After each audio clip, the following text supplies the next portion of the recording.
Welcome back, fellow seekers of the shadows. You've tuned into Stories of Crime, the place where the veil between the mundane and the monstrous is brutally ripped away. Tonight, we aren't just reading a report.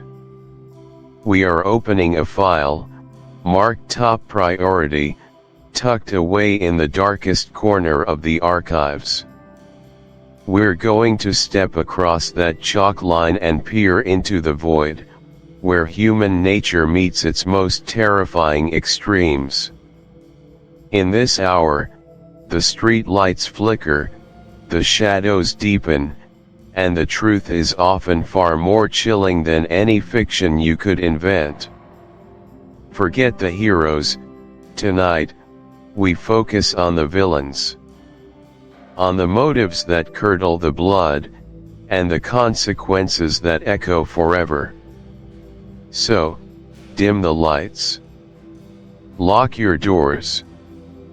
Take a deep, steadying breath, because once the story begins, there's no turning back.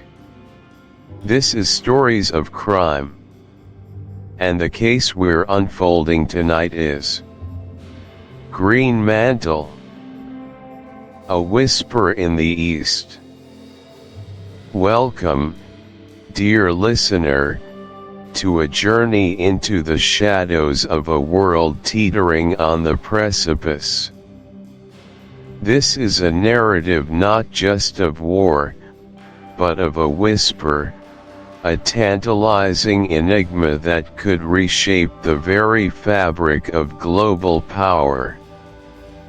Today, we begin our deep dive into John Buchan's masterful espionage thriller, Greenmantle, and specifically, its opening chapter, A Whisper in the East. Large number of powerful, quick-moving, continuous artillery shells landing, perhaps combined with a few distant, deep boom sound effects of further away, larger artillery shells, over a few seconds, then a relatively sudden, sharp decay into a quiet room. We hear a soft, almost imperceptible ticking of a grandfather clock, steady and rhythmic. Our narrative opens in the tumultuous year of 1915. Europe is ablaze. The Great War, a conflict of unprecedented scale and horror, has gripped nations in its iron fist. Yet, even amidst the mud and blood of the Western Front, a far more insidious and potentially catastrophic threat begins to stir. This danger isn't found in the trenches or on the high seas, it emanates from the enigmatic, mystical East, threatening to ignite a holy war that could utterly dismantle the Allied cause and plunge civilization into an abyss of chaos. At the heart of this brewing storm lies a mystery, a cryptic word whispered amongst intelligence circles: Greenmantle. Is it merely a code name? A cipher for some secret operation? Could it be a place, an ancient city or a forgotten sanctuary, where dark plans are forged?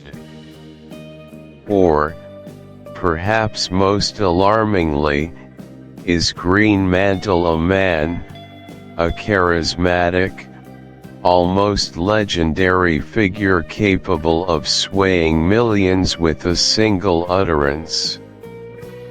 This is the question that haunts the intelligence chiefs, a puzzle that our hero, Richard Hannay, must unravel before it's too late.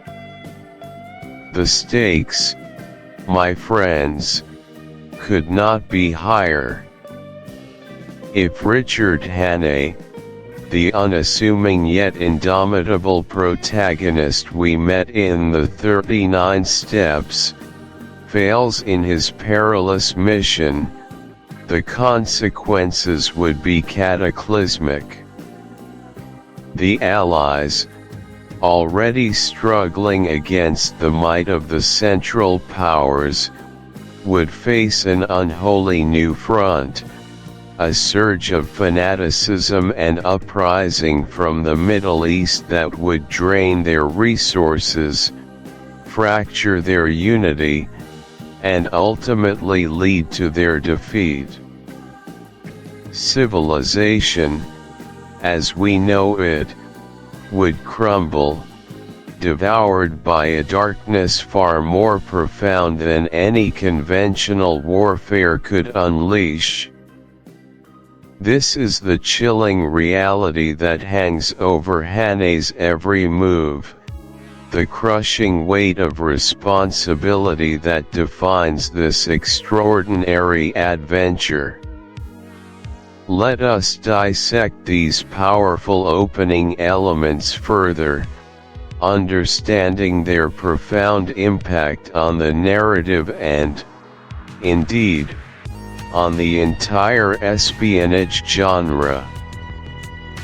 First, the striking auditory contrast, the trench warfare barrage fading into a quiet, ticking clock in a London room. Conceptual explanation: this isn't just a sound cue, it's a masterclass in atmospheric scene setting and thematic foreshadowing. The cacophony of the battlefield represents the overt, brutal face of the Great War, a clear and present danger. The sudden silence, punctuated by the relentless tick of a clock, transports us abruptly from the kinetic horror of physical combat to a more cerebral, psychological battlefield. The clock itself is a potent symbol. It signifies the relentless march of time, the ticking countdown to an unseen catastrophe, and the precise, calculating nature of espionage, where every second and every detail matters. It immediately establishes a dichotomy: the public war of armies versus the secret war of intelligence. Real-world practical example: think of an opening scene in a film. Imagine a sweeping shot of a war-torn landscape, explosions rocking the earth, then a sudden, jarring cut to a tight shot of a dimly lit room, a single lamp illuminating a map, and the only sound is a distant church bell or a grandfather clock. This abrupt shift forces the audience to adjust their perception, to understand that the immediate, visible threat is not the only one. The visceral gives way to the intellectual, preparing us for a different K. Introduction: The Soldier's Call. Welcome, discerning listeners, to a deep dive into the initial tremors of John Buchan's masterpiece, Greenmantle. Our journey begins not with a bang, but with a sigh, the deep, bone-weary exhalation of a man who has seen too much, done too much, and now desperately craves the simple, profound peace of anonymity. Picture this, the autumn of 1915. The world is alight with the terrifying conflagration of the Great War, and amidst its chaotic symphony of destruction, one figure, an unassuming hero, finds himself at a precarious crossroads. This is Richard Hannay, a man whose extraordinary exploits in the 39 Steps cemented his legend, yet whose current state is anything but legendary. He is, quite simply, exhausted. His spirit, once fiercely independent, is temporarily subdued by the sheer weight of collective suffering. Let us set the scene from Hannay's own perspective, allowing his weariness and reluctance to wash over us. He's not a dashing adventurer at this moment.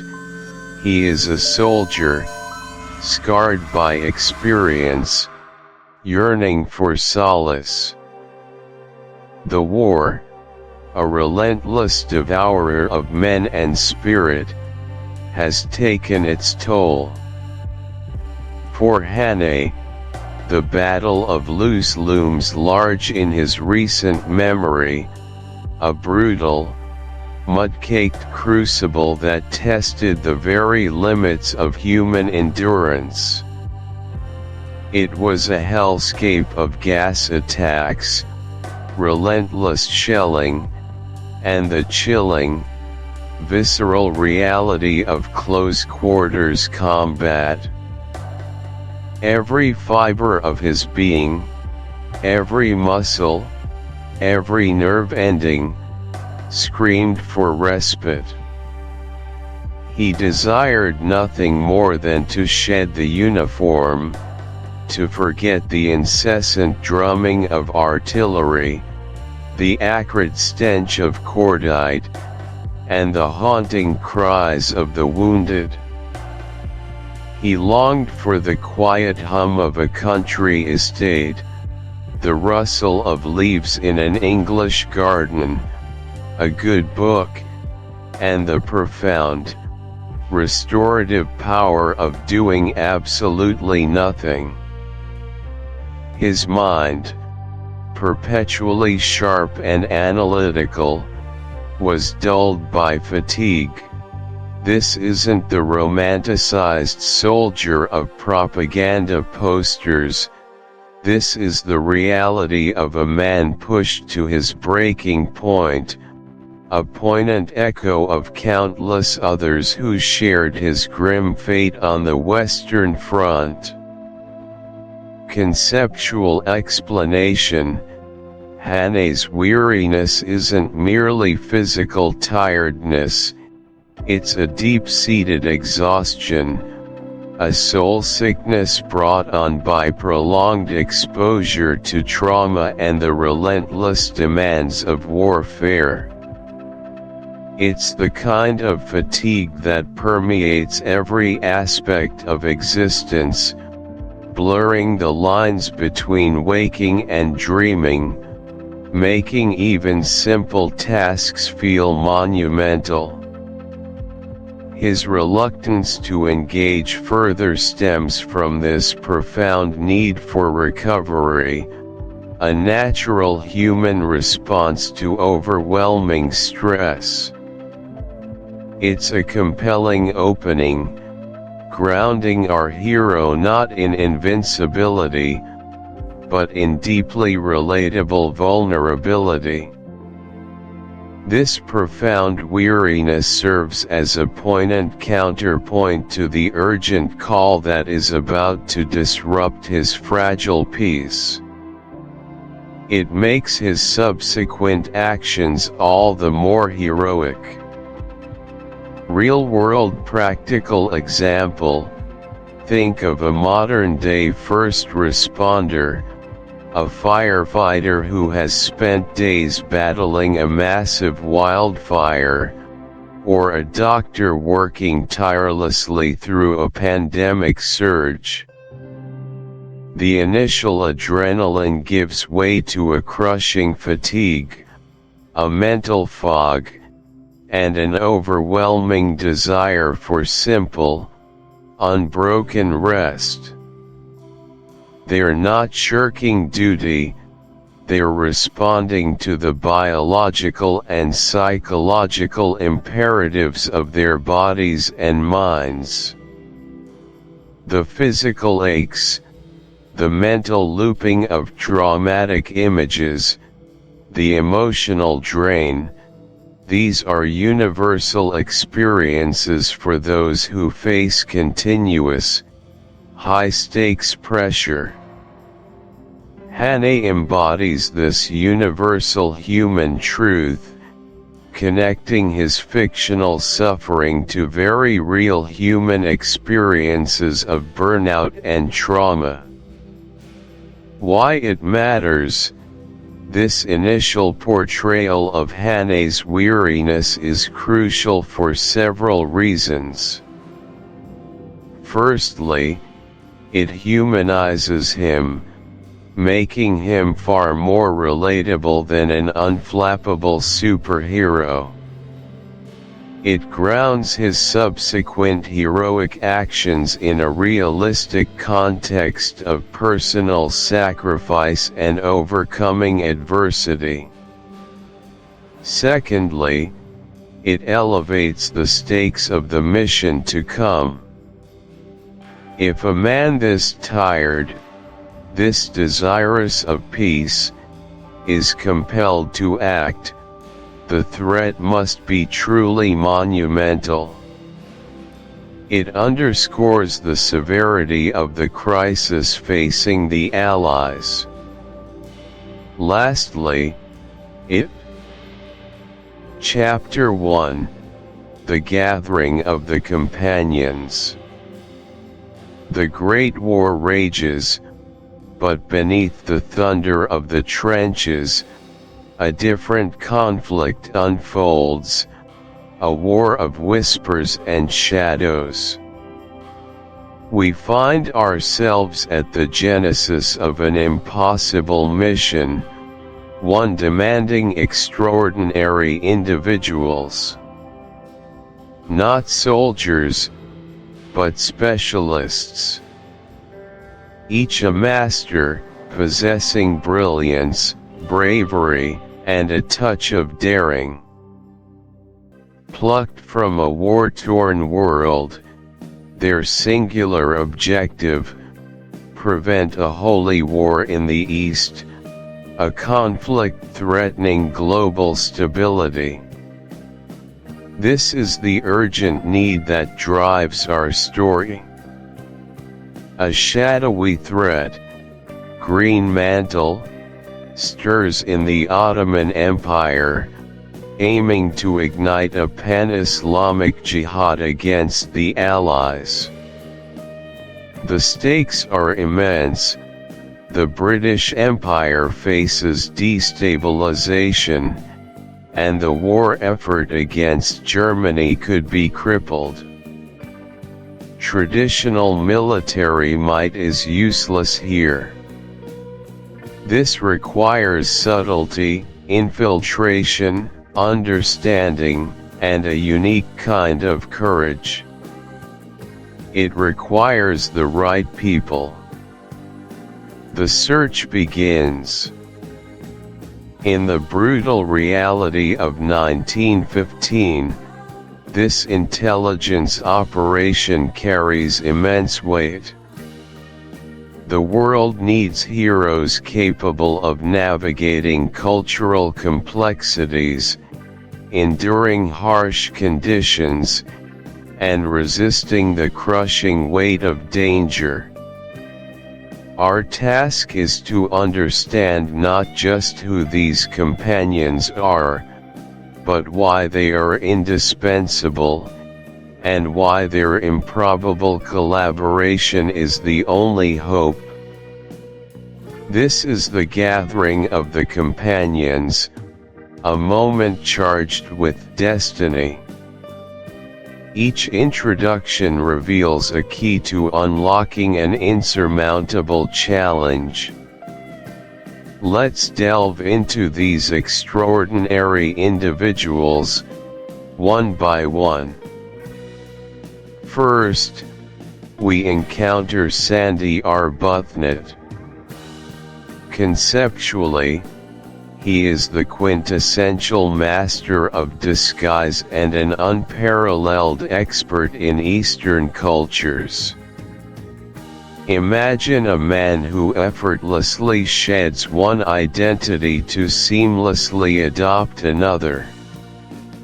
Not merely through superficial changes, but by absorbing a new persona, a new history, a new worldview. This is not acting, it is a fundamental metamorphosis, driven by an acute understanding of human nature and profound empathy for diverse traditions. He speaks countless languages with native fluency, grasps subtle nuances of local dialects, and possesses an encyclopedic knowledge of customs, religions, and social hierarchies. To be Sandy Arbuthnot is to be a ghost, a chameleon, an enigma. He is a key that unlocks any door in the Islamic world, precisely because he knows how to disappear into its very fabric. For a practical example, consider Sandy needing to infiltrate a remote village in Mesopotamia. An outsider would instantly be recognized and regarded with suspicion.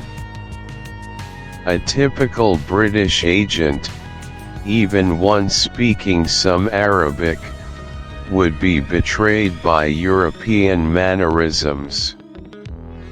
Sandy, however, arrives not as an agent, but as a wandering dervish, a disillusioned merchant, or a humble pilgrim. He would have spent weeks, even months, studying the specific regional dialect, learning local prayers, understanding intricate social etiquette, perhaps even practicing a local craft. He knows when to speak, when to remain silent, when to offer a polite gesture, and when to display firm resolve. His disguise isn't a costume, it's a meticulously cultivated second skin. He doesn't just look the part, he becomes the part, down to his consciousness.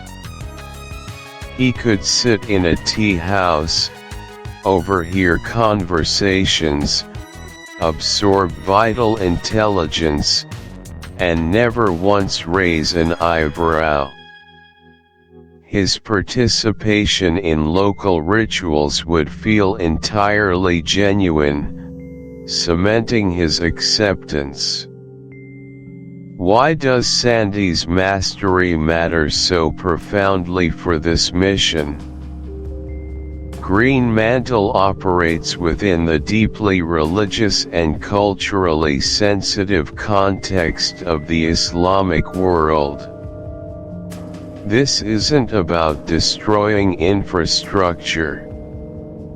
It's about understanding and countering a charismatic, spiritual leader seeking to rally millions under a banner of holy war. This task requires an agent who can navigate the spiritual, social, and political currents of the region with innate fluency. Sandy is not merely a spy, he is a cultural bridge, a human Rosetta Stone.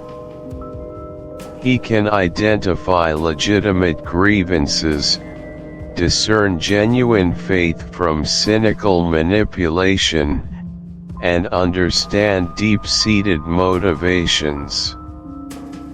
His ability to blend in, earn trust, and interpret subtle. Chapter 2: Into the Enemy's Heart. Welcome, dear listeners, to another riveting installment of our deep dive into John Buchan's timeless espionage thriller, Greenmantle.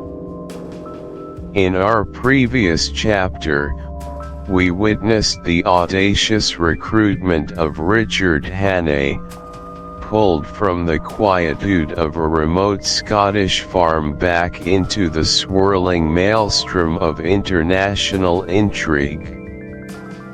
Now, as we turn the page, or rather, press play, on Chapter 2, Into the Enemy's Heart, we plunge headfirst with Hannay into perhaps his most perilous assignment yet, a journey through wartime Germany, disguised as a disaffected Boer, Cornelis Brandt, whose supposed hatred for the British burns with a convincing, dangerous fire.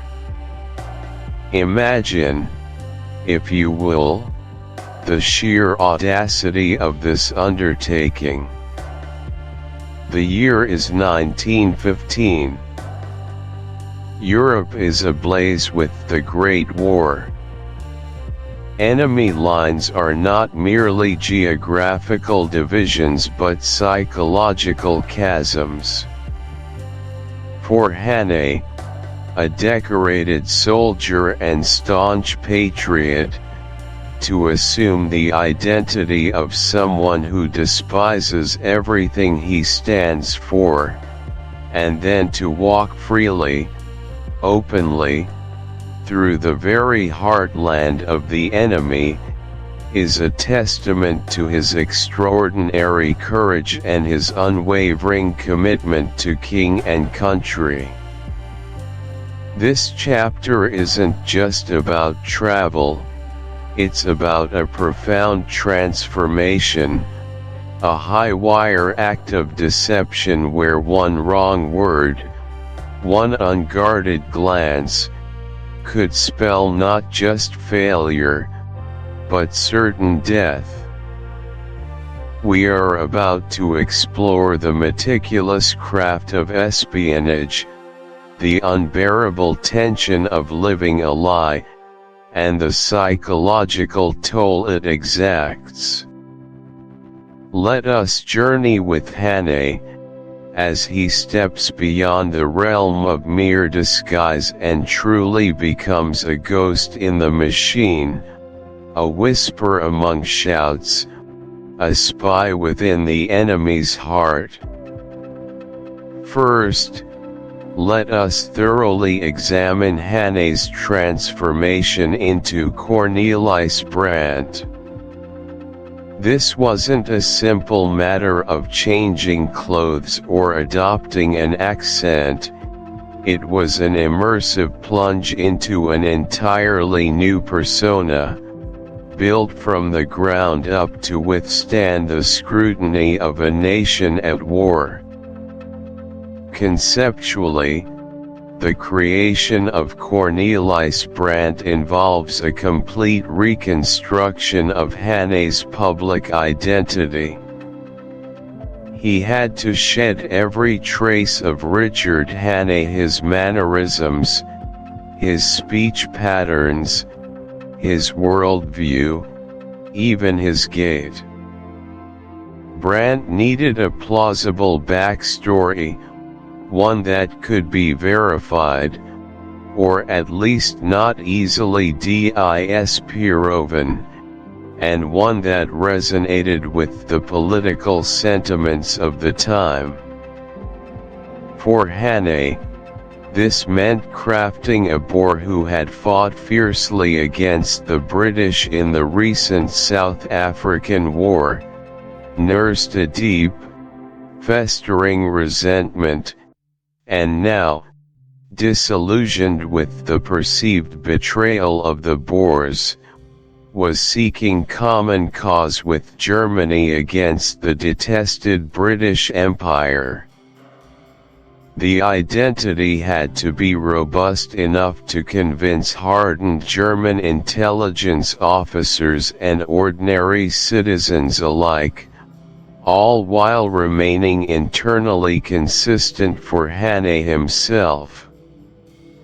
He had to think like Brandt, feel like Brandt, almost be Brandt, at least for the duration of the mission.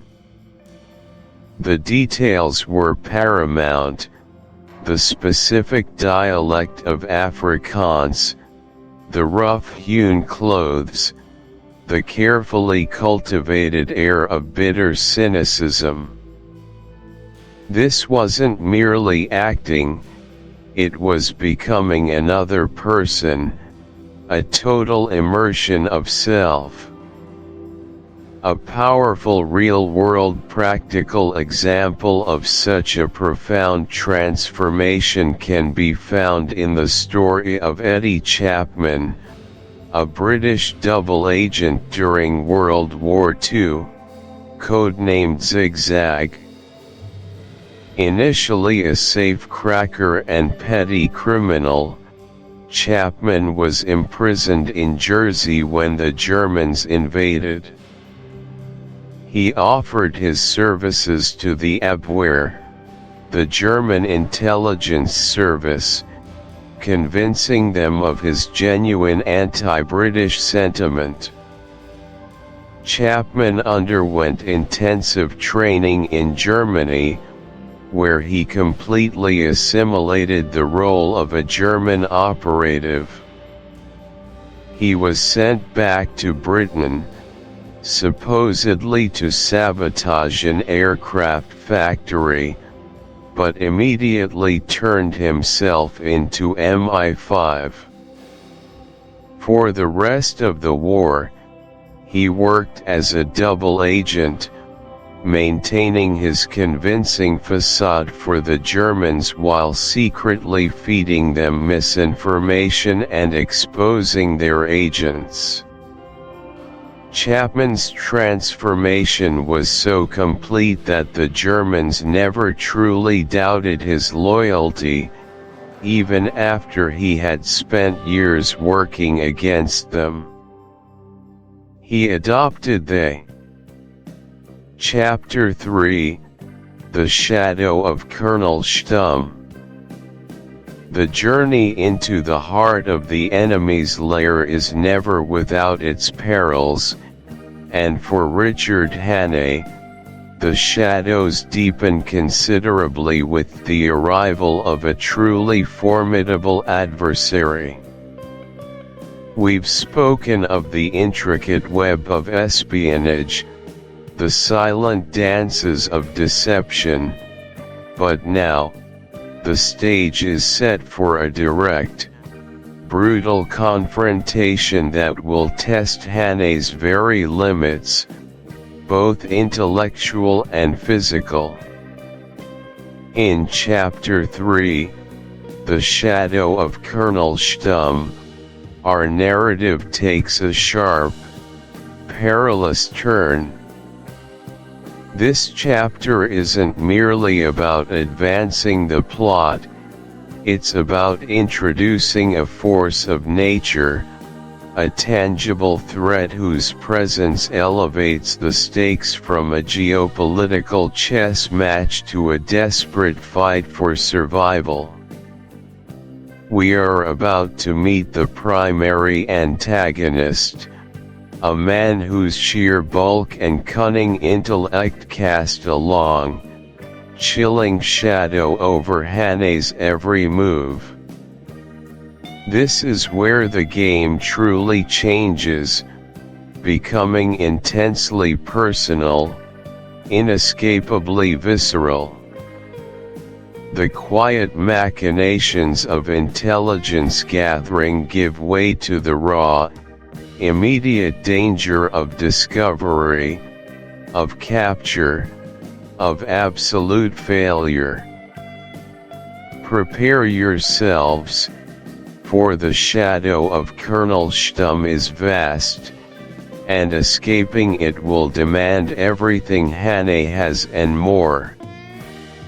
Introducing Colonel Stumm, a massive, brutal, and intelligent German officer who suspects Hannay.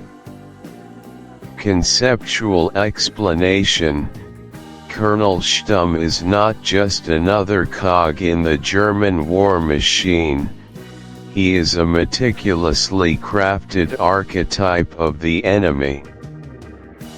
He embodies a formidable blend of raw physical power and sharp, analytical intelligence, making him an exceptionally dangerous foe. His massiveness isn't merely a physical attribute, it represents the overwhelming, oppressive presence of the German military state itself, a seemingly unconquerable juggernaut that appears impossible to escape or overcome. His brutality underscores the ruthless efficiency and chilling lack of mercy inherent in warfare, transforming abstract conflict into a very real, acutely personal threat. Yet, beneath this imposing exterior lies a keenly perceptive and intensely suspicious mind. Stumm is not easily fooled by superficialities. He possesses an innate, almost uncanny ability to perceive subtle inconsistencies, to sniff out truths hidden beneath even the most carefully constructed lies. This potent combination of physical dominance and intellectual acuity makes him the perfect, most challenging foil for Richard Hannay, who primarily relies on his quick wits and resourcefulness. Stumm's suspicion is never random, it is always born from a meticulous, calculating assessment, an intuitive grasp of incongruous details Hannay, despite best efforts, cannot entirely erase from his fabricated identity. Real-world practical example: think of real-world historical figures or literary characters who combine these traits, a towering physical presence with a chillingly intelligent and suspicious mind. Perhaps a highly decorated military interrogator from any major conflict, known not just for their physical intimidation but for their psychological prowess in breaking down prisoners. Consider a character like Inspector Javert from Les Miserables, relentless and unwavering in his pursuit, driven by a rigid adherence to logic and an inability to accept deviation. Or, in a more modern context, a seasoned intelligence chief who, despite an imposing demeanor, is renowned for their uncanny ability to spot a lie, to read between the lines, and to dissect a narrative until its core truths or falsehoods are exposed. Stumm is not merely a soldier, he is a hunter of men, and Hannay is his prey. He represents the ever-present, watchful eye of an adversary who refuses to be deceived, a man whose instincts are honed to detect the slightest hint of subterfuge. Why it matters deep dive. The introduction of Colonel Stumm is pivotal for several profound reasons. Firstly, he personalizes the conflict. Prior to Stumm, Hannay's mission involved amorphous enemies, vague threats, and the overarching concept of the German war effort. Stumm gives this conflict a face, a voice, and a terrifying physical form. He transforms the GE. Chapter 4: The Flight Through the Snow. Welcome back, dear listener, to our continuing exploration of John Buchan's masterful espionage saga, Greenmantle. We've journeyed with Richard Hannay through perilous landscapes and navigated intricate webs of intrigue.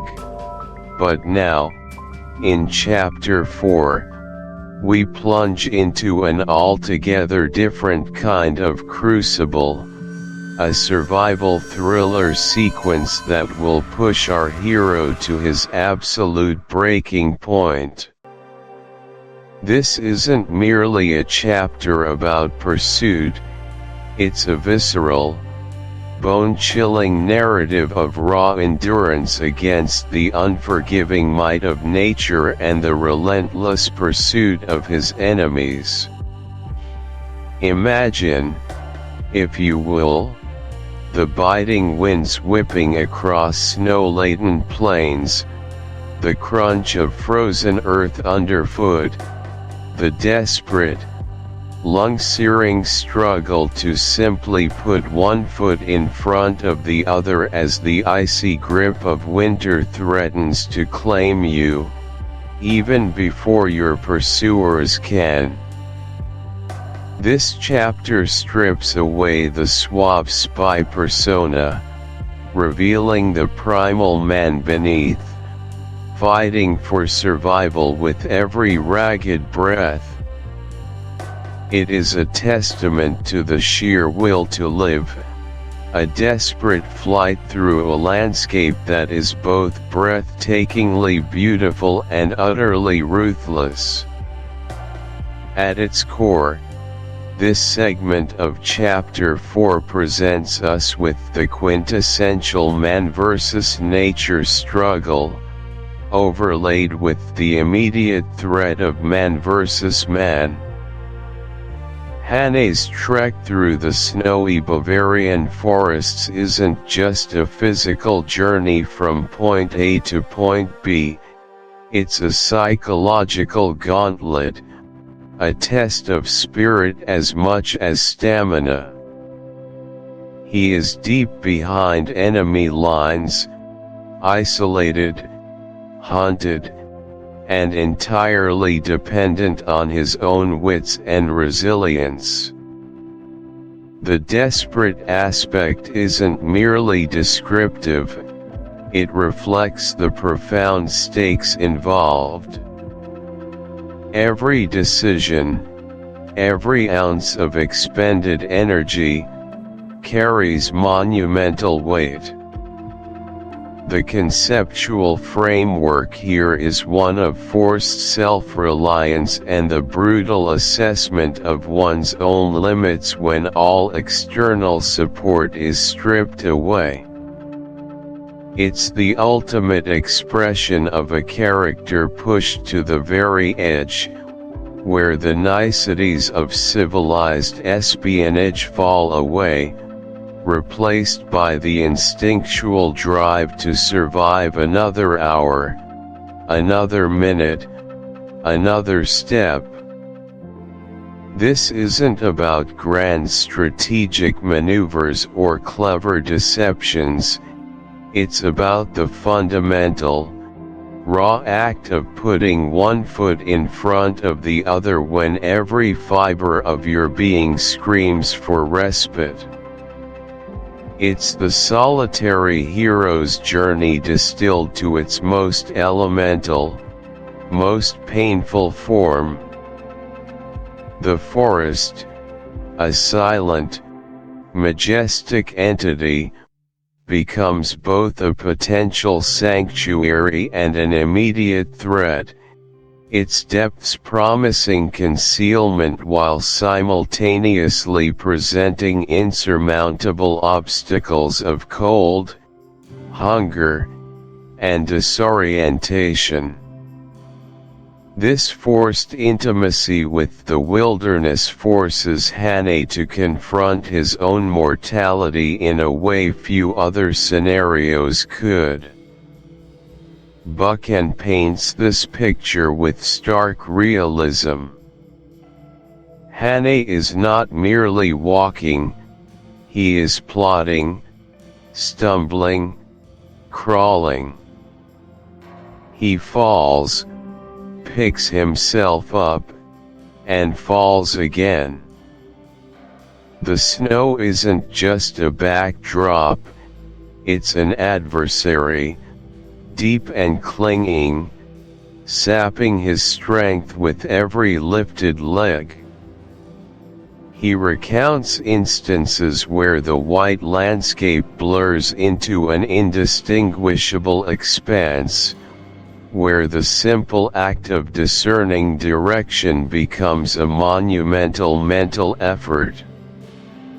We see him driven by pure adrenaline and stubborn refusal to yield, fueled by minimal rations, often scavenging for anything edible, a stark contrast to the structured meals and comfortable quarters he's accustomed to. He describes the snow lodging in his clothes, melting and refreezing, turning his attire into a heavy, icy shell. His fingers become numb, his toes ache with the deep, penetrating cold, a cold that seeps into the very marrow of his bones. He might find temporary shelter in a hollow or under a snow-laden fir, but the respite is fleeting, the cold always finding its way back in. This isn't a romanticized struggle, it's grimy, painful, and deeply uncomfortable. Imagine the agony of chilblains, the burning sensation of frostnip, the constant shivering that racks the body even when trying to rest. He is not fighting against abstract ideas but against the concrete realities of a freezing environment, wherever. Chapter 5 The Rendezvous in Constantinople. Chapter 5 The Rendezvous in Constantinople. Welcome back, fellow adventurers, to our continuing journey into the heart of John Buchan's thrilling espionage classic, Greenmantle. In our last chapter, Richard Hannay, our intrepid protagonist, was making his solitary, dangerous way across the ravaged landscapes of a Europe embroiled in the Great War, each step bringing him closer to a clandestine meeting that could determine the fate of nations. Now, we arrive at a pivotal moment, a turning point in the mission, as Hannay finally reaches the ancient, enigmatic city where his allies await. We are about to plunge headfirst into Chapter 5, The Rendezvous in Constantinople. Imagine, if you will, a city where East meets West in a dizzying, perilous dance. A city of minarets piercing the sky, of bustling bazaars overflowing with exotic spices and hushed secrets, of grand palaces and shadowed alleyways. This is Constantinople, a place steeped in millennia of history, the former heart of empires, now a hotbed of intrigue and the chosen stage for a desperate gambit. Hannay's arrival here is not just a geographical shift, it's a full immersion into an entirely new dimension of danger and deception. He is here to reunite with his unlikely team, Blancarin and Sandy, and to finally piece together the fragments of the puzzle that is the German plot, a plot so insidious, so far-reaching, that it threatens to ignite a holy war across the entire Islamic world, tearing apart the fabric of the British Empire. This rendezvous, far from offering solace, signals the true beginning of their most perilous undertaking. The stakes couldn't be higher, the air couldn't be thicker with suspicion, and the shadows couldn't be deeper with hidden agendas. Let's delve into the very essence of this momentous chapter, understanding how each element contributes to the profound tension and the monumental challenges facing our heroes. First, let's truly grasp the atmosphere of Constantinople itself, a city of spies, rumors, and ancient intrigue. This isn't just a picturesque backdrop for a dramatic meeting, it's an active participant in the narrative, shaping events, and challenging our heroes at every turn. Its very stones seem to hum with the weight of history and the immediacy of present dangers. Conceptually, Constantinople, or Istanbul as it is known today, has always been a strategic nexus, a vital bridge between continents, cultures, and empires. For centuries, it served as the capital of the Byzantine and Ottoman empires, accumulating layers of history, power, and secrets. During World War I, it was the capital of the Ottoman Empire, which was allied with the Central Powers, Germany and Austria-Hungary. This geopolitical position naturally made it a magnet for espionage. Think of it as a vast, complex chessboard where every move, every whisper, every alliance had global ramifications. Its diverse population, Turks, Greeks, Armenians, Jews, Europeans of all nationalities, meant a multitude of languages, loyalties, and potential vulnerabilities. The city buzzed with the low hum of intelligence gathering, with agents from every major power operating under various guises, seeking information, spreading disinformation, and attempting to sway political opinion. The very air was thick with whispers of plots and counterplots, of shifting allegiances and impending doom. The ancient stones of the city had seen empires rise and fall, and now, they witnessed the machinations that could determine the fate of another, smaller in scale perhaps, but no less significant in its potential for devastation. Every corner seemed to hold a secret, every street vendor a potential informant, every grand building a facade for covert operations. For a real-world practical example, consider its profound role in World War I intelligence. While officially allied with Germany, the Ottoman Empire itself was a complex entity with internal divisions and external pressures, making it fertile ground for espionage.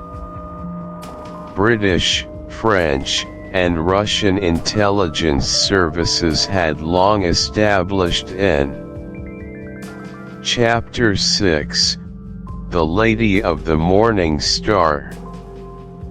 Chapter 6, The Lady of the Morning Star. Welcome back, fellow adventurers, as we delve deeper into the intricate tapestry woven by John Buchan in his thrilling masterpiece, Greenmantle.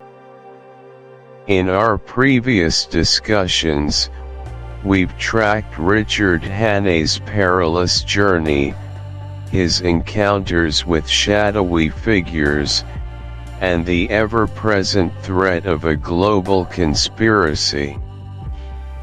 Now, we arrive at a pivotal moment, a chapter that introduces a character so compelling, so formidable, she casts a long, chilling shadow over the narrative, the Lady of the Morning Star. Prepare yourselves, for in this segment, we will unmask Hilda von Einem, the enigmatic femme fatale, the brilliant, ruthless mastermind orchestrating a vast propaganda machine, poised to ignite the fervor of millions. This is where the psychological battle takes center stage, where the power of belief, manipulated and weaponized, becomes as potent as any artillery barrage. Her arrival is not merely an introduction, it is a seismic shift in the story's landscape, a moment when the unseen forces of influence materialize in the form of one captivating, dangerous woman. Let's begin our deep dive into Hilda von Einem herself. Buchan paints a vivid, unforgettable portrait of a woman who is at once breathtakingly beautiful, chillingly ruthless, and absolutely fanatical in her convictions.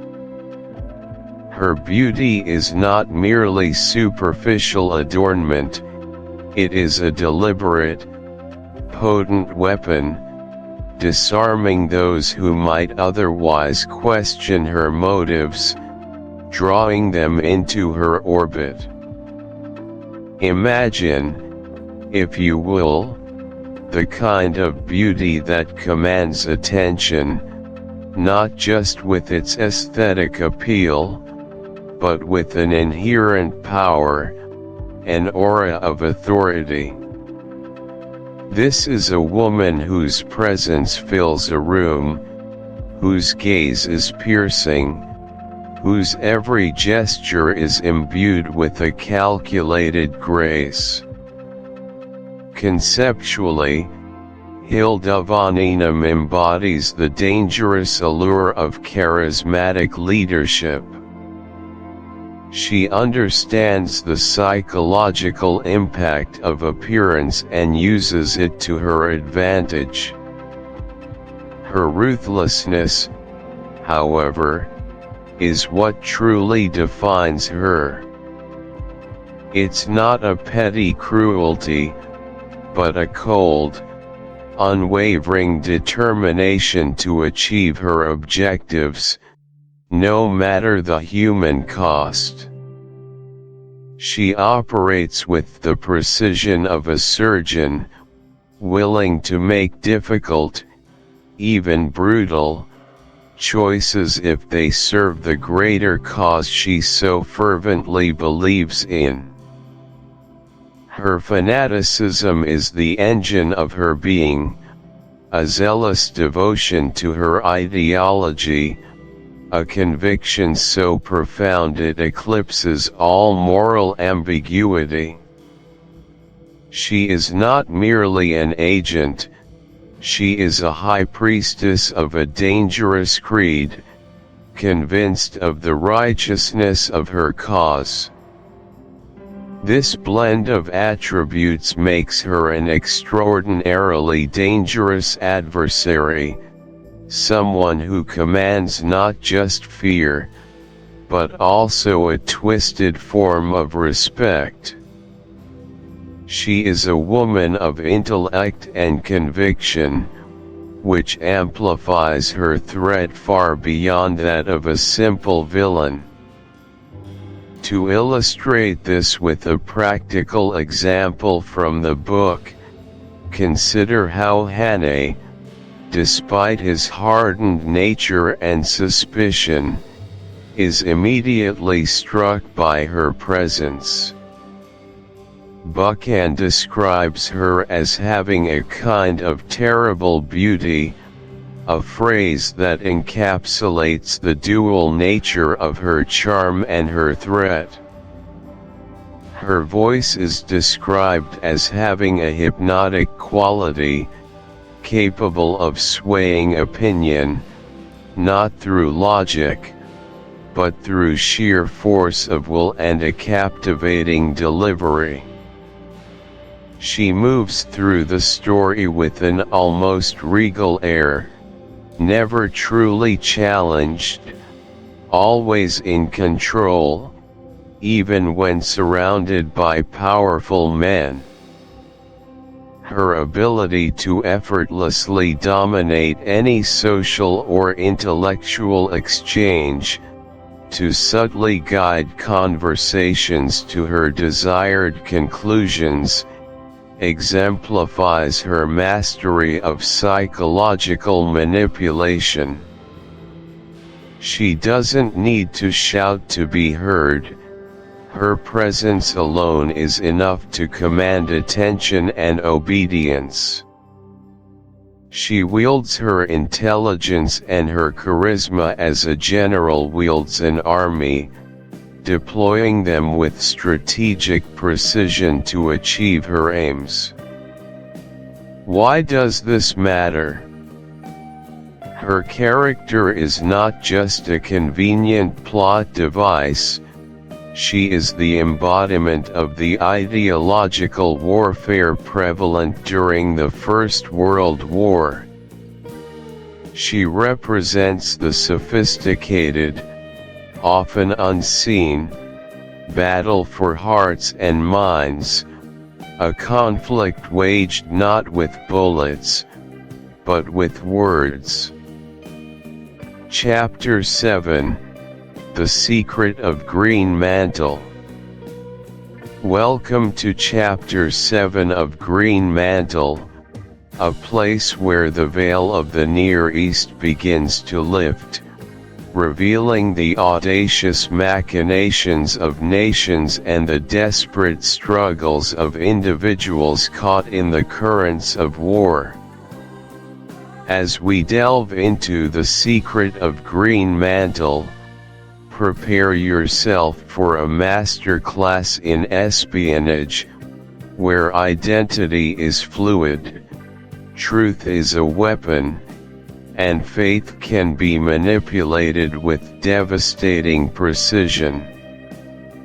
Our journey in this chapter centers on uncovering the profound, unsettling truth about the elusive prophet, the enigmatic Greenmantle, and the full, horrifying scope of the German plan to ignite a holy war that would reshape the very fabric of the world. It is a story of profound deception, of the grand stage being set for a global catastrophe, and of the incredible courage required to stand against such overwhelming odds. This isn't just about discovery, it's about the seismic shift in strategy that discovery demands. Let us peel back the layers of sand and secrecy together. Our first major revelation, a twist both tragic and strategic, exposes the Greenmantle prophet as nothing more than a dying man, a mere pawn in the elaborate German scheme. This isn't a charismatic, divinely inspired leader, he is an elderly, ailing figure, his life force dwindling, his physical presence fading. The Germans, with their ruthless efficiency, have identified a man on the brink, someone whose impending demise can be strategically exploited to their advantage. They aren't seeking a living, breathing, enduring spiritual guide, they require a temporary vessel, a figurehead whose brief, dramatic appearance and seemingly miraculous disappearance can serve a far more sinister purpose. His frail health is not an impediment, it is, in fact, the very cornerstone of their design. His expected natural death would not signal failure, but rather a carefully orchestrated ascension, transforming him from a mortal man into an eternal legend, bolstering the myth of Greenmantle and embedding the prophecy deeper into the collective consciousness of the Islamic world. Conceptually, this highlights the profound cynicism inherent in propaganda and psychological warfare. It demonstrates a cold, calculating disregard for human life and spiritual belief, reducing a revered religious figure to a mere theatrical prop. The Germans are not interested in the prophet's personal conviction or genuine religious zeal. They are solely focused on the effect his image and the timing of his staged death will have on the masses. They understand the power of myth, particularly when it appears to be divinely ordained, and they are leveraging that power without scruple. The prophet's true identity and personal struggles are utterly irrelevant to them, only his utility in their grand strategic game matters. This also underscores the idea that a powerful symbol, even if hollow at its core, can be profoundly effective in mobilizing people, especially during times of immense stress and uncertainty. The Germans are essentially creating a vacuum of leadership, a deliberate void that their manufactured myth is designed to fill. A real-world practical example of this kind of manipulation can be seen, though less overtly malevolent, in certain political campaigns where a candidate's perceived weakness or vulnerability is deliberately highlighted and then dramatically overcome to evoke sympathy and inspire a powerful emotional response from the electorate. Imagine a political campaign where a candidate, known to be suffering from a serious illness, makes a series of powerful, heartfelt public appearances, delivering impassioned speeches about the future, only to retire from the public eye shortly thereafter, perhaps citing a need for quiet contemplation or deeper spiritual connection. The timing of their public re-emergence, coinciding with a crucial election or a major national crisis, would be designed to create a sense of urgency, a feeling of divine intervention, or a rallying point around their perceived self-sacrifice. The strategic element is not the genuine health crisis. Chapter 8: The Ride to the East. Chapter 8: The Ride to the East. Welcome back, listeners, as we plunge deeper into the intricate world of John Buchan's Greenmantle. In our last installment, the pieces were set, the stakes established. Now, with the cloak and dagger prelude behind us, we embark upon a journey that is as physically demanding as it is strategically critical. Imagine, for a moment, the year is 1916. The First World War rages across Europe, but our gaze turns eastward, to a rugged, unforgiving landscape. Our heroes, Hannay, Sandy, and the indispensable Peter Pioneer, have just departed the relative comfort and deceptive security of Constantinople. Their mission? To infiltrate the heart of the Ottoman Empire, to reach the front lines at Erzurum, and to unravel the mystery of Greenmantle, a powerful, almost mythical Islamic figure prophesied to lead a holy war. This is not merely a reconnaissance mission, it is a race against time, a desperate gambit to prevent a global catastrophe.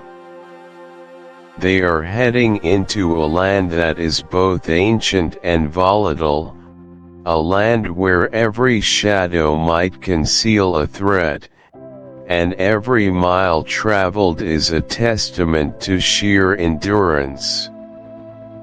The stakes, you understand, are impossibly high, for the fate of empires, and indeed, the very course of the war, could hinge on their success. Our journey begins with a detailed analysis of the arduous ride itself, the relentless grind across the unforgiving Turkish landscape, cloaked in the biting grip of winter.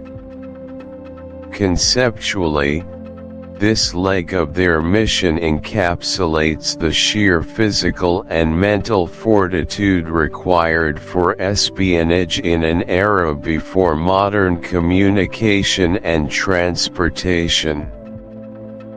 It's not just about getting from point A to point B, it's about surviving the journey itself.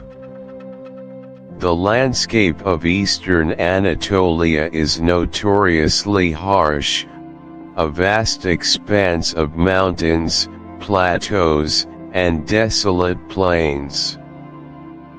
In winter, this terrain transforms into a formidable adversary, a frozen wilderness that tests the very limits of human resilience.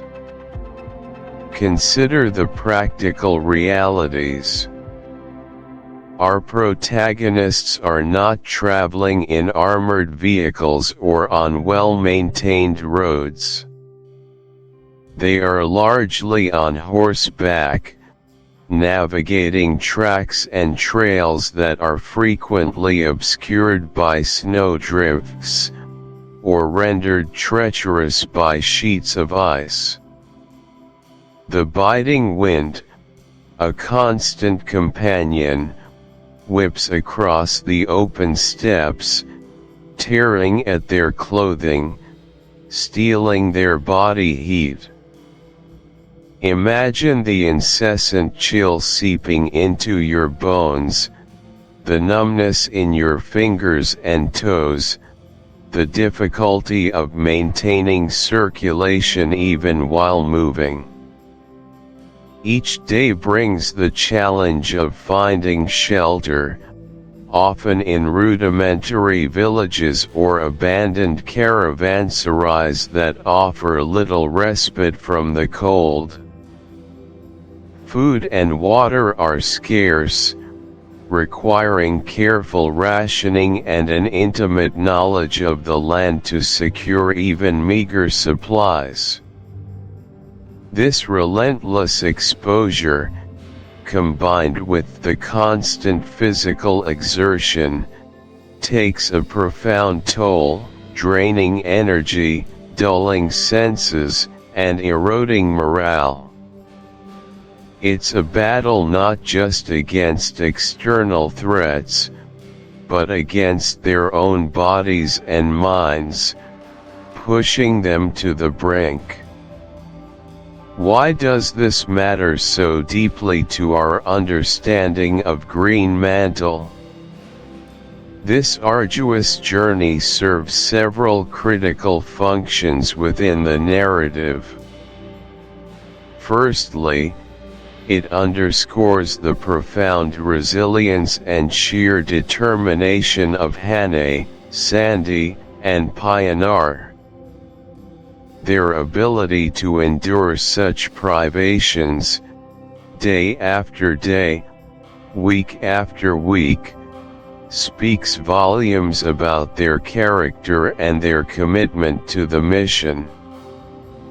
It transforms them from mere agents into figures of heroic endurance. Secondly, the landscape itself becomes a character, an antagonist in its own right, highlighting the strategic challenges of warfare in such a region. Logistical supply lines would be stretched to breaking point, troop movements severely hampered, and communication almost impossible. This explains why the Eastern Front in World War I, particularly in the Caucasus, was often a grinding war of attrition, with geography playing as crucial a role as military might. Finally, it provides a stark, visceral backdrop against which the more abstract intellectual and polite. Chapter 9: The Guns of Erzurum. Welcome, discerning listeners, to another crucial installment in our exploration of John Buchan's masterful espionage thriller, Greenmantle. Today, we delve into Chapter 9, a pivotal moment of escalating tension, aptly titled The Guns of Erzurum. Prepare yourselves for a vivid plunge into the chaotic environment of a city under siege, where the final, desperate preparations for a climactic showdown are being meticulously laid. This chapter is not merely a narrative bridge, it is a crucible, forging the next phase of our hero's perilous journey against a backdrop of imminent destruction. The air is thick with the scent of gunpowder and the chill of impending doom, as Erzurum, the mighty fortress, braces for its ultimate test, its very foundations vibrating with the relentless percussion of an approaching cataclysm. It's here, amidst the dust and despair, that the threads of our story tighten, and the stakes become terrifyingly clear. Let us first immerse ourselves in the scene of Erzurum itself, a fortress city bracing for destruction. Conceptually, a fortress city in wartime represents both the pinnacle of defensive engineering and, paradoxically, a confined space for inevitable suffering. It is a strategic linchpin, designed to withstand protracted assault, to serve as an unyielding barrier against an invading force. Its formidable walls, its strategically placed redoubts, its intricate network of trenches and artillery positions are meant to instill fear in the heart of any advancing army, to bleed them dry at its gates. Historically, such cities were symbols of national defiance, testaments to military might and unwavering resolve. However, the advent of modern artillery, with its unprecedented range and destructive power, fundamentally altered the calculus of siege warfare. No longer could stone walls guarantee impregnability, they merely served as targets, trapping defenders within a predetermined kill zone. The fortress, once a shield, was now a cage. In the practical reality of early 1916, Erzurum was precisely such a place. It stood as a colossal bastion in eastern Anatolia, a vital artery for the Ottoman Empire's control over its eastern territories and a crucial impediment to Russian expansion towards the heartland. Its historical significance was immense, having been a crossroads of empires for centuries, a silent witness to countless conflicts. Yet, despite its imposing appearance and its storied past, the city's defenses were, in many ways, anachronistic. while upgraded with some modern German-supplied artillery, much of its core structure, its fundamental design, belonged to an earlier era of warfare, ill-equipped to withstand the sustained, heavy bombardment of the Russian army's sophisticated siege guns. The city's formidable reputation was crumbling under the relentless pounding, its stone defenses proving brittle against high-explosive shells. Every trench, every bunker, every command post was being systematically targeted, reducing the once proud citadel to a landscape of rubble and despair. The anticipation of destruction hung heavy over its inhabitants, a palpable dread that seeped into every corner, every alleyway. Why does this matter so profoundly to our narrative? The impending fall of Erzurum is not just a military defeat, it is a psychological and strategic earthquake for the entire Eastern Front. Its collapse would shatter Ottoman morale, open a crucial gateway for the Russians into Anatolia, and irrevocably alter the balance of power in the region.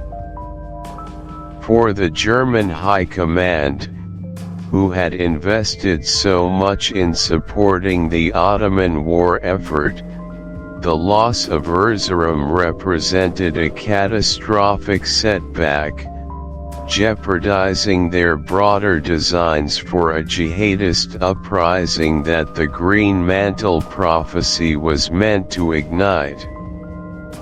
Its destruction serves as a stark illustration of the brutal efficacy of modern warfare, where static defenses, however imposing, were becoming tragically obsolete, their brave defenders simply unable to outlast the sheer destructive capacity of their foe.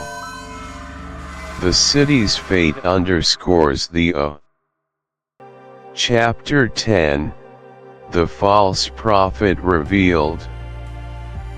Welcome back, listeners, to our deep dive into the compelling world of John Buchan's Greenmantle. We now arrive at Chapter 10, aptly titled The False Prophet Revealed, a pivotal moment where the intricate threads of espionage, prophecy, and unwavering loyalty converge in a dramatic and unforgettable climax. This chapter is not merely a turning point in the thrilling narrative, it's the very crucible where the mystical plot achieves its full, devastating potential, leading directly to the intense, inevitable confrontation with the formidable Hildevanenum. Here, the true nature of the Greenmantle prophecy, and indeed, the German machinations surrounding it, are laid bare for all to see. It's a moment of profound revelation, where the masks fall away and the true allegiances are finally declared amidst impending chaos. The chapter opens in the shadow of a profound disruption, the death of the original prophet, an event that instantly creates a gaping power vacuum. Imagine a spiritual or political movement, vibrant and powerful, built almost entirely around the charisma and wisdom of a single figure. When that figure is suddenly removed, a chasm opens up. The movement, once unified by a singular vision, suddenly fractures into numerous interpretations and ambitions. There's a desperate scramble, a jostling for position, as various individuals or factions seek to assert their authority, claiming to be the rightful inheritors of the deceased leader's mantle. This isn't merely about leadership, it's about control over the narrative, the very essence of the prophecy, and its future direction. This void can be incredibly dangerous, rendering the collective vulnerable to manipulation and new, often opportunistic, leadership. Think of the chaotic scramble for power that often follows the unexpected death of a nation's long-reigning dictator, or even the intense internal debates within a major corporation after its visionary founder steps down. Different factions interpret the deceased leader's legacy in ways that best serve their own agendas, leading to internal strife and potential collapse. This sudden absence forces a crisis of identity, leaving followers adrift and ripe for new, potentially false, prophets to emerge. Why does this matter so deeply to our story? It vividly demonstrates the inherent fragility of movements driven primarily by ideology or individual charisma. Buchan masterfully shows how even the most revered prophecies can be twisted, distorted, and appropriated when their source is removed, transforming spiritual belief into a tool for geopolitical gain. The desperation of those who believe, coupled with the cynical opportunism of those who seek to exploit belief, creates a volatile cocktail that sets the stage for the true crisis. Into this perilous void steps Hilda von Einem, a character of chilling conviction and immense strategic prowess. Her objective is clear: to force Sandy Arbuthnot, the unassuming yet strategically crucial Englishman, to assume the mantle of the new Greenmantle prophet for the German cause. This is manipulation on an epic scale, an attempt at ideological appropriation, where a foreign figure is coerced into becoming a puppet for a powerful state's wartime agenda. Hilda's design is to exploit the spiritual fervor surrounding Greenmantle, transforming a nebulous prophecy into a concrete tool of propaganda and mobilization for the Central Powers. She sees in Sandy not a human being with his own will and allegiance, but a symbol, a vessel through which she can channel German ambitions and ignite a holy war to secure victory. This tactic is reminiscent of historical instances where powerful states have attempted to legitimize their rule or military campaigns by co-opting symbolic figures or fabricating narratives that appeal to religious or cultural sensibilities. Consider the use of puppet leaders in occupied territories during wartime, or propaganda machines that elevate certain individuals to messianic status to rally public support for a specific political agenda, regardless of THA. Chapter 11, The Breach. Welcome, dear listener, to Chapter 11 of Greenmantle, The Breach. This title itself speaks volumes, hinting at the raw, visceral climax we are about to explore. Picture the relentless pressure building, not just on the battlefield, but within the very heart of a beleaguered city, a city teetering on the brink. This chapter plunges us directly into the military's ultimate test. Here, the intricate dance of espionage and daring personal sacrifice culminates in a thunderous roar. Russian forces, after months of grueling attrition and strategic maneuvering, are finally poised to shatter German defenses, to tear open a gaping wound in their formidable line. This isn't just a tactical breakthrough, it's a profound turning point. The tide of a vast and complex war shifts with the fate of individual heroes hanging precariously. It's about the sheer force of will confronting the cold reality of steel and fire, and the immense human cost.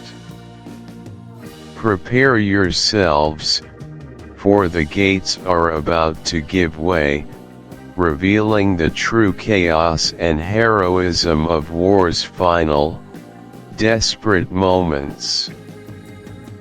First, let's deep dive into the final assault on the city.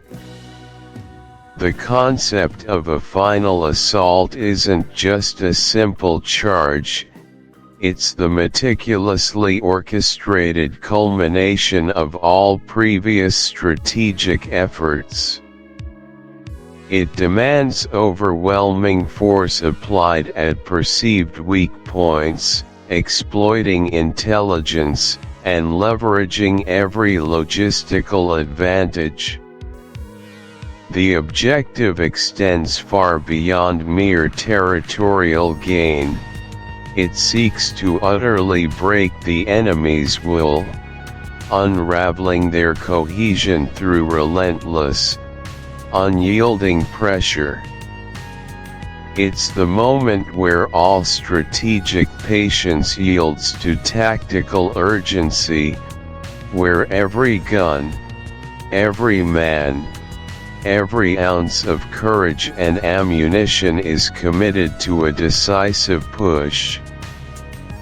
Defenders, often exhausted, undersupplied, and demoralized, face the impossible task of stemming a tide that feels more like an unstoppable natural disaster than a conventional military operation. It's a moment of truth for both sides. Consider the relentless assaults during the final stages of the Battle of Stalingrad, where Soviet forces launched continuous, grinding attacks after encircling the German Sixth Army, gradually compressing and destroying the pocket. Or, reflecting the context of World War I, think of the Allied 100 Days Offensive, particularly the systematic breaching of the formidable Hindenburg Line, which wasn't one single assault but a series of coordinated, powerful thrusts designed to dismantle German defenses methodically. In Greenmantle, Buchan paints this assault as an unstoppable wave, relentless Russian soldiers, artillery barrages shaking the very foundations of the city, and the desperate, often futile, attempts of German defenders to stem the flood. The sounds are deafening, the sights horrifying, a maelstrom of destruction, a brutal symphony of modern warfare where survival is the only objective. This final assault is critical because it represents the ultimate test of resilience for all involved. For the attackers, it's the payoff for immense sacrifice, the hard-won moment of victory after prolonged struggle. For the defenders, it's often the bitter end, a testament to their valor or a tragic failure of command. In our narrative, it's precisely where the larger strategic game dissolves into brutal, close-quarters combat. It matters because it physically manifests the stakes of the entire mission. If the city falls, the Greenmantle plot is severely disrupted, definitively shifting the war's course in the East. It's the raw, unfiltered truth of war, where grand strategies become individual acts of courage or terror, and the human spirit is pushed to its absolute breaking point, revealing character under the most intense fire. Next, we examine Hannay and Pionar's audacious act of seizing a strategic gun placement to aid the Russian advance. This act transcends mere equipment capture, it's pure tactical infiltration and exploitation. A strategic gun placement, especially one overlooking key defensive positions or critical retreat routes, holds immense power, capable of dictating. Chapter 12, Victory and Farewell. The storm had passed.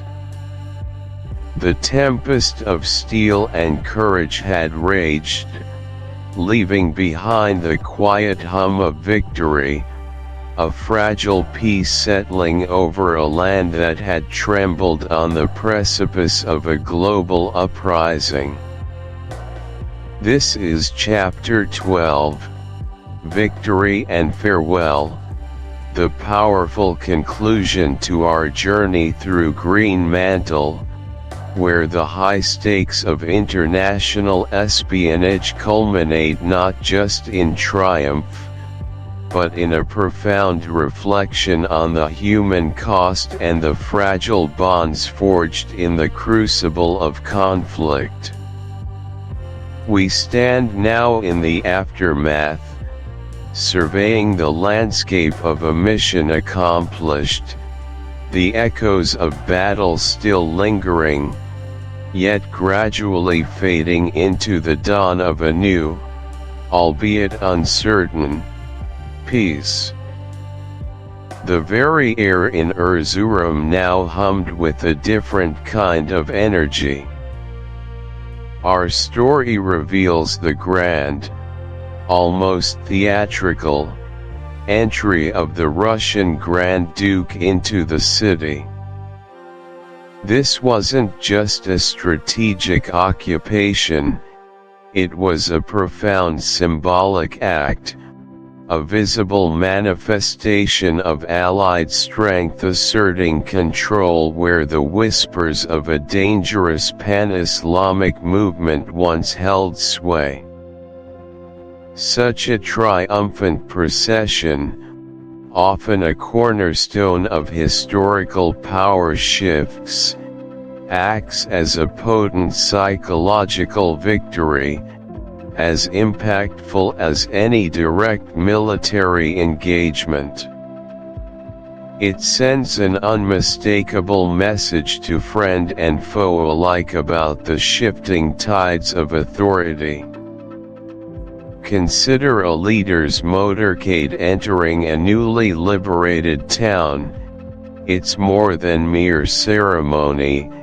It solidifies victory in the public consciousness.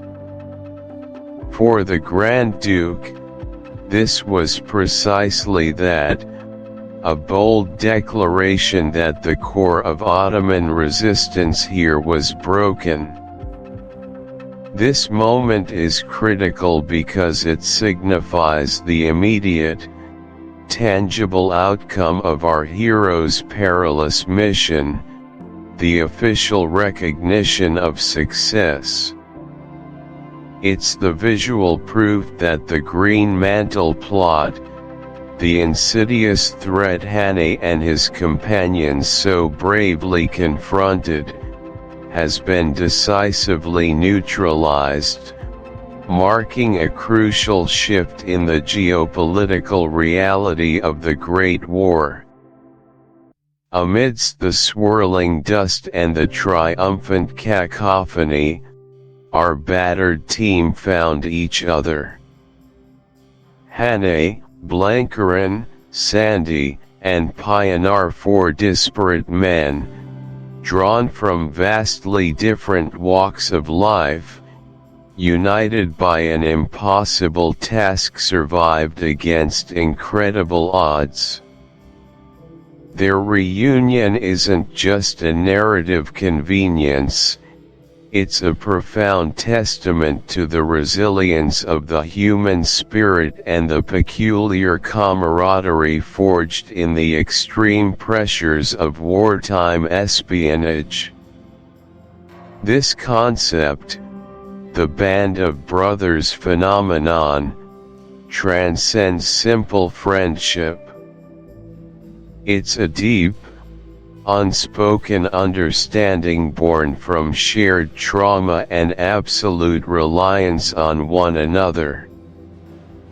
Picture soldiers emerging from a long, arduous campaign, their relief palpable upon seeing their comrades intact, that shared glance, the simple nod, speaks volumes more than any celebratory cheer. For Hannay and his companions, their survival, their coming together once more, underscores the profound personal victories within the larger strategic triumph. It matters immensely because it humanizes the high-stakes global conflict, reminding us that behind every strategic objective and grand political maneuvering are individual lives, individual struggles, and the enduring power of human connection against overwhelming adversity. Their continued existence validates their sacrifices. Yet, amidst the exultation, a somber reflection emerges.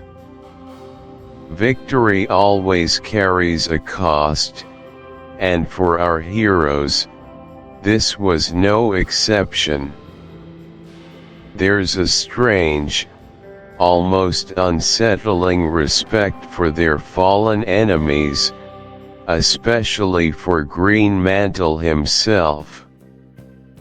This isn't weakness, it's the stark realization that their adversaries, though misguided or fanatical, often possessed their own forms of courage, conviction, and even nobility.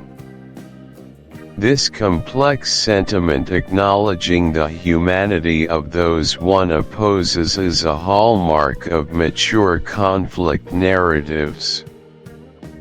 It's not about condoning their cause, but recognizing their will.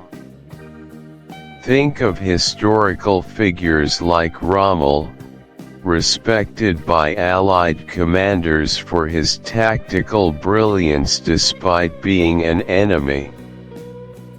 This deep dive into the respect for a worthy adversary highlights the ethical complexities inherent in warfare. 7-Day Action Plan, The Spy's Handbook for Life. Chapter 7, 7-Day Action Plan, The Spy's Handbook for Life. Welcome, listeners. John Buchan's Greenmantle is more than a thrilling wartime adventure. It's a masterclass in courage, strategic thinking, and human connection. Imagine stepping into Richard Hannay's shoes, navigating perilous landscapes, outwitting adversaries. What if we could distill that high-stakes spycraft into a practical, empowering blueprint for your everyday life? We'll translate Greenmantle's thrilling themes into actionable advice over 7 days, a personal spy's handbook to sharpen instincts, enhancing your effectiveness in achieving goals. Begin your transformation. Day 1. Audit your circle. Hannay never fought alone. He assembled a diverse team like Sandy Arbuthnot and Peter Pioneer. Your first task: assess your own circle. Who possesses skills you lack? Who brings a fresh perspective? Actively seek individuals who complement your strengths and shore up weaknesses. This means strategic collaboration. Example: at work, identify a colleague with expertise you admire. Reach out, offer assistance on a task, expressing interest in their methods. Or, join a new community group to find mentors in an interest you wish to develop.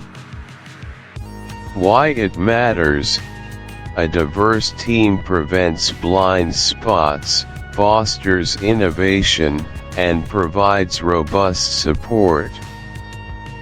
Acknowledging what you don't know becomes strength when surrounded by those who do. Day 2. Master disguise.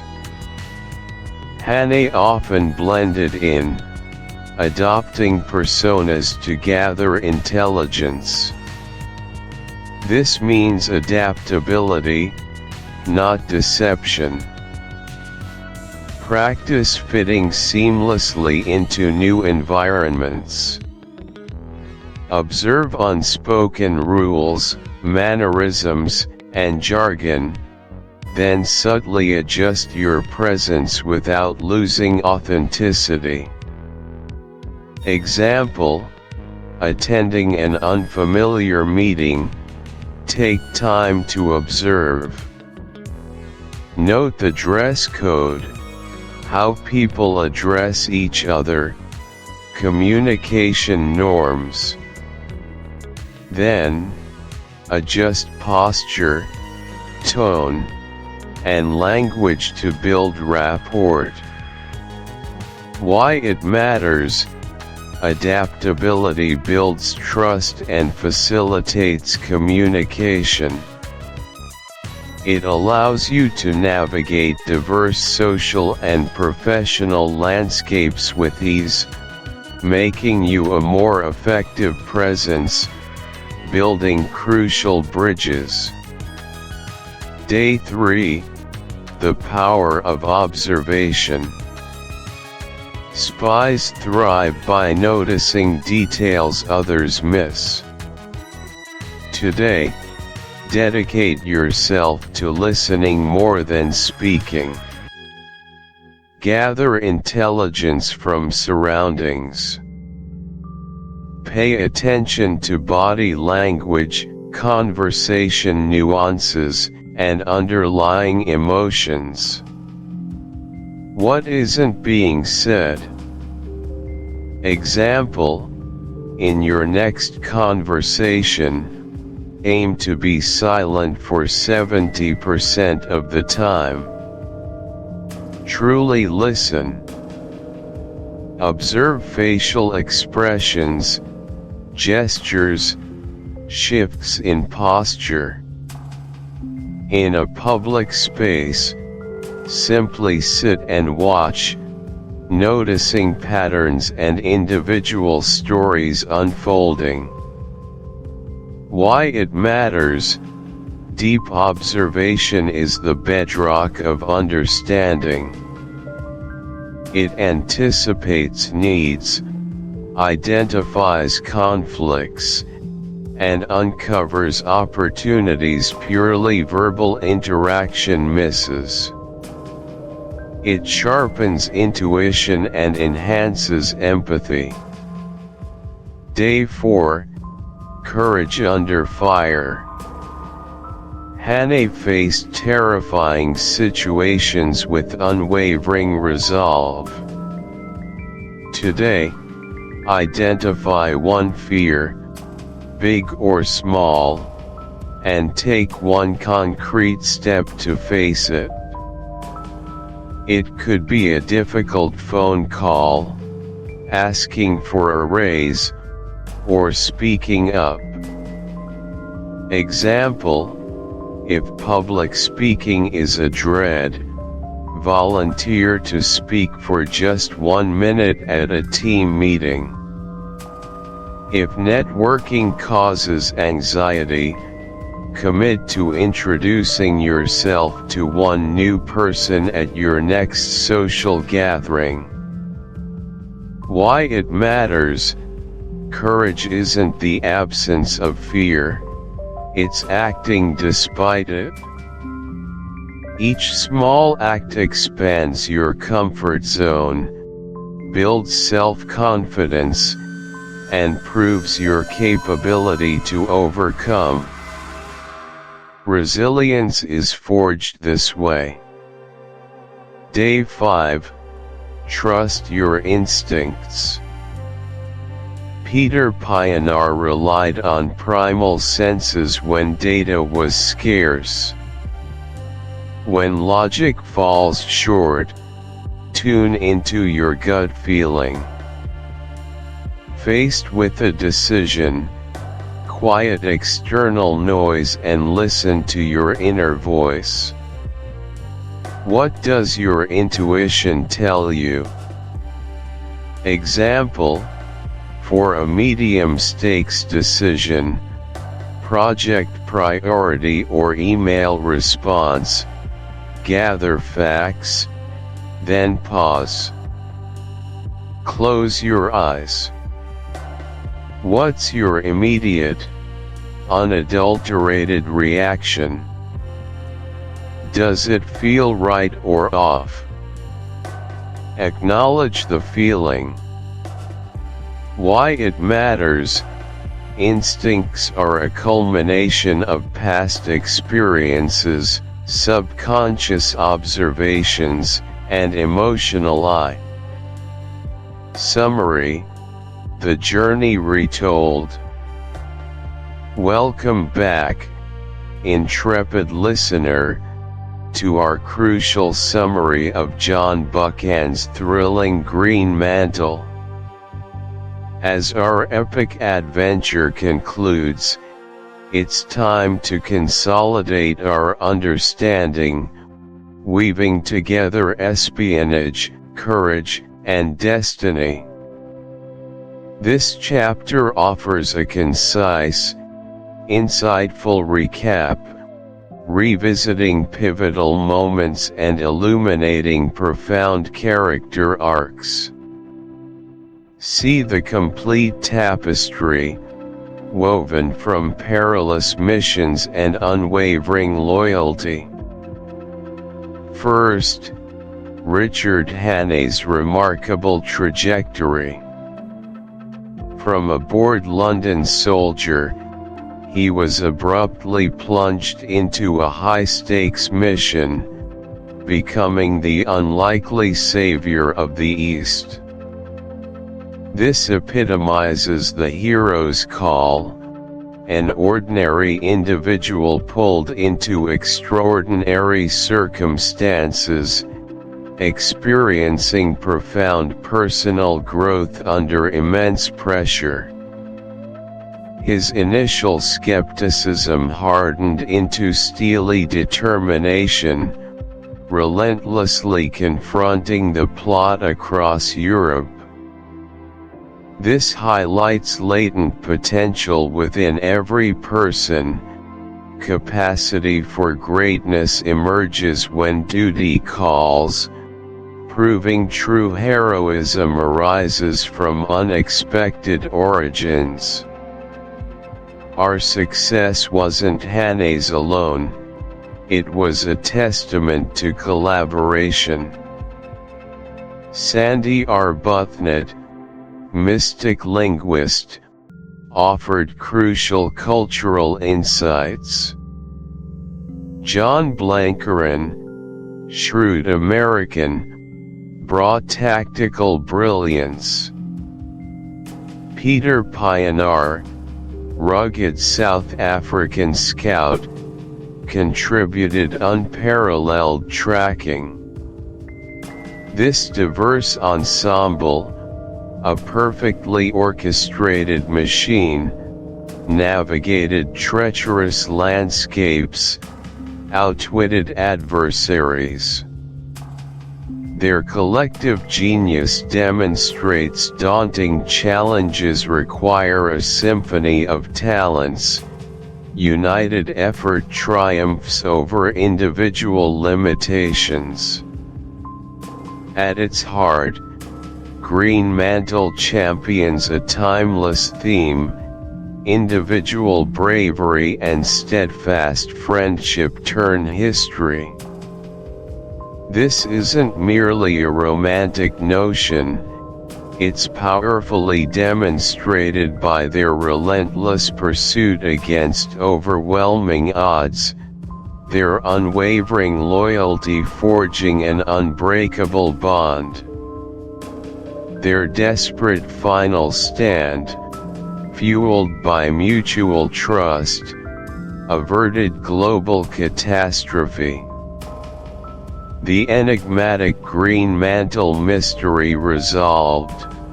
The charismatic German leader, the messianic figure, revealed as a charlatan, his mystical influence shattered.